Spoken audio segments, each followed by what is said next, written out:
Muy buenas noches. El día de hoy les voy a contar sobre dos artículos muy interesantes. El primero es la implicación de columnas esbeltas en edificios industriales prefabricados, ¿sí?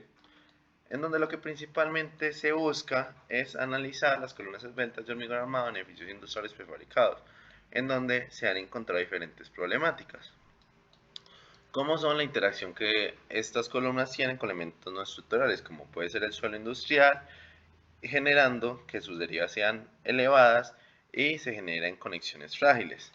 También se encontró que existen limitaciones en los modelos existentes, debido a que los modelos normalmente están diseñados con columnas con bajas esbelteces, típicas de edificios convencionales, ¿sí? Con secciones con mayor confinamiento. Esto generando una sobreestimación de la capacidad de formación y disipación energética y subestimando las derivas que se pueden generar en los sismos, generando un posible riesgo de colapso, debido a que no se tienen en cuenta mucho de estos. En estas columnas se encontraron dos mecanismos de falla principales, como es el efecto P-delta, en donde el efecto de una carga axial, principalmente gravitatoria, genera un desplazamiento lateral en la columna, generando una inestabilidad dinámica, como se puede ver en este elemento de acá, ¿sí? Y entre otras. Y también el bajo confinamiento que se generan en estas. Y en esta que ya vamos a ver acá en las deficiencias del diseño original, se puede notar que en la cimentación las columnas tienen mayor reforzamiento que las cimentaciones, debido a que las cimentaciones son más pequeñas, generando un efecto en el cual se puede dañar el lodo, como se puede apreciar en este, adicional a su relación con elementos no estructurales como es el suelo industrial, ¿sí? Y también se destacan que los detalles constructivos de estos edificios, en columnas esbeltas en edificios prefabricados, principalmente no tienen zonas confinadas. ¿Qué metodología se usó? La principal metodología fue la observación de edificios en terremotos que sucedieron, principalmente en Italia y Turquía, ¿sí?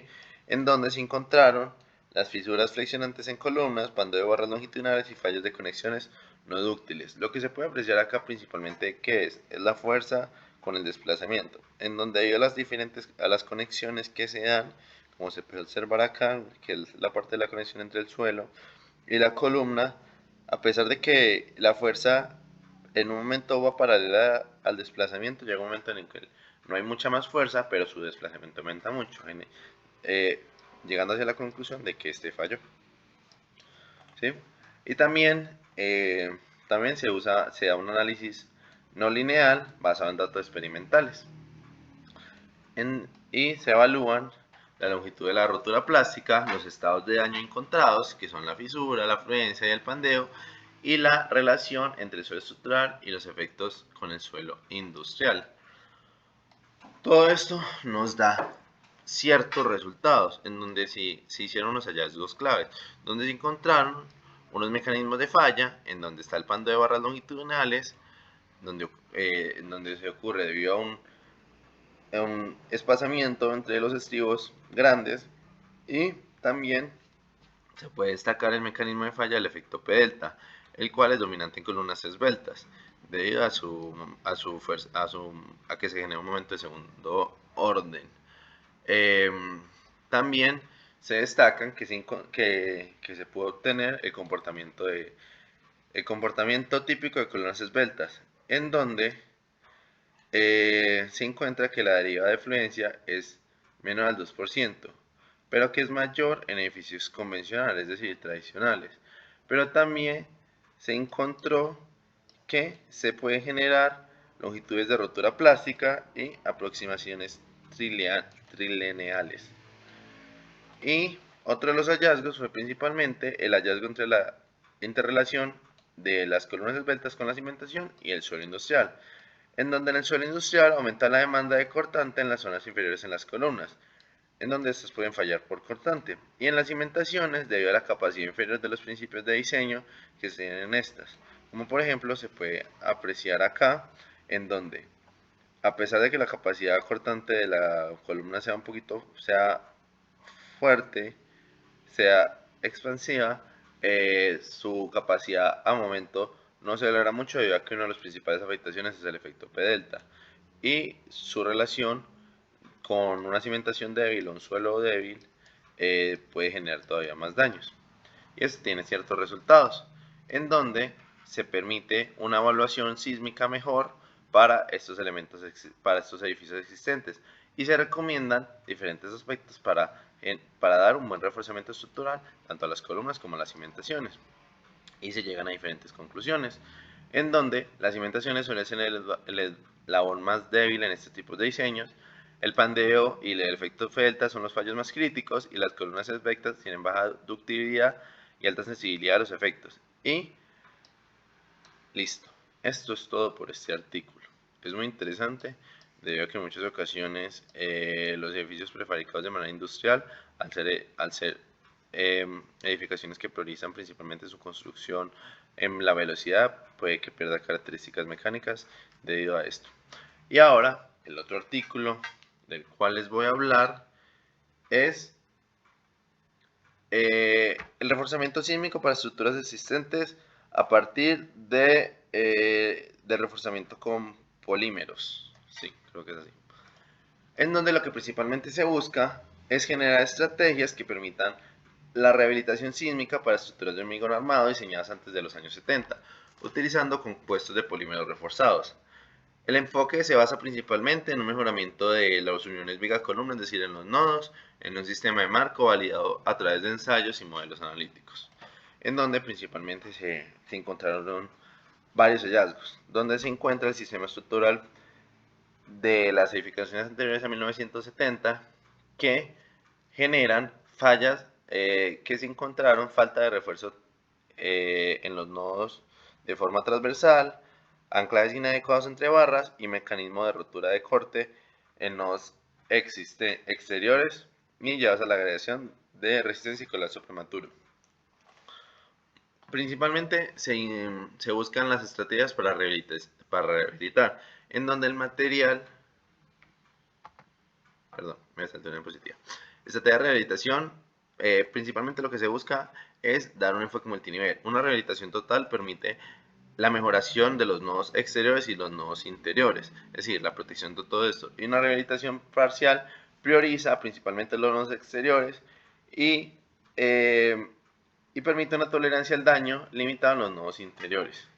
¿Cuál es el material que se usa? Principalmente son láminas de fibra de carbono de alto módulo, la cual permite aumentar la resistencia al corte de nodos, confinar columnas y vigas y evitar el desprendimiento de cuñas de hormigón en nodos exteriores. Este fallo es uno de los fallos más típicos generados en edificios realizados antes de los años 70 según el estudio.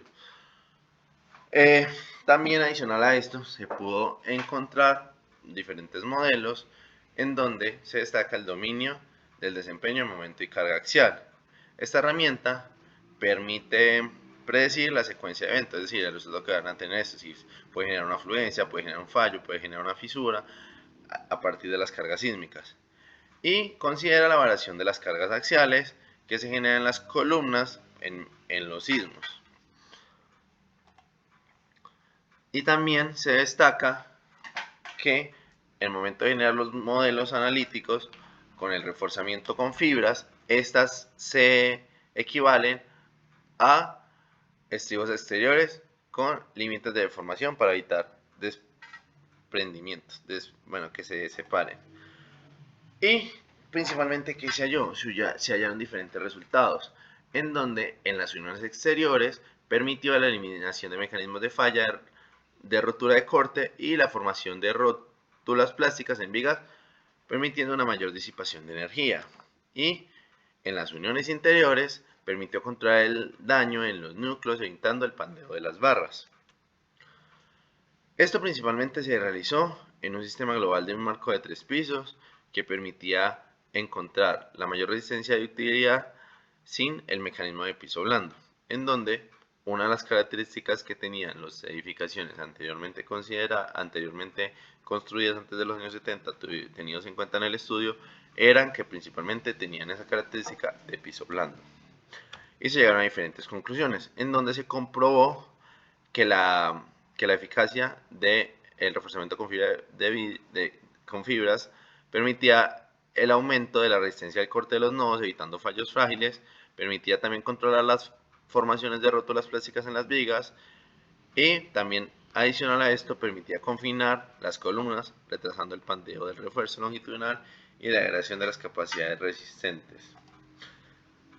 También se permitió encontrar que el análisis del enfoque multinivel permitió considerar diferentes factores, tanto económicos como de seguridad, como entre muchas otras cosas, dando también una evaluación rigurosa del comportamiento global de la estructura, debido a que al ser de diferentes niveles podía dar un contexto más preciso a las edificaciones existentes. Y también se dio una validación experimental y analítica realizando ensayos en los marcos, en sus nodos, entre muchas otras cosas, lo cual demostrando que el reforzamiento con fibras no solo elimina el mecanismo de falla localizados, como las cuñas de hormigón en los exteriores, sino que también mejora sustentablemente la ductibilidad y la capacidad de disipación energética de la estructura. Esto generando un impacto práctico, en donde se reconoce una relación costo-efectividad, en donde el reforzamiento con fibras reduce los tiempos de intervención y en algunas ocasiones es un poco mejor que las técnicas tradicionales, por ejemplo el encamisado del acero. También es importante destacar que el uso de fibras también reduce la invasión visual que puede generar, digamos, un encamisado de acero, en donde, eh, digamos, este es ideal para que no sea invasivo, para que no estorbe principalmente la arquitectura y muchos aspectos habitacionales. También esto permite el cumplimiento normativo, como el cumplimiento y el mejoramiento de las capacidades sísmicas de estas estructuras a partir de la normativa ACI 318 estadounidense y el Eurocódigo 8. En resumen, esta estrategia ofrece una solución técnica y económica viable para la rehabilitación sísmica de estructuras antiguas, combinando innovación en materiales con metodologías de diseño basados en el desempeño.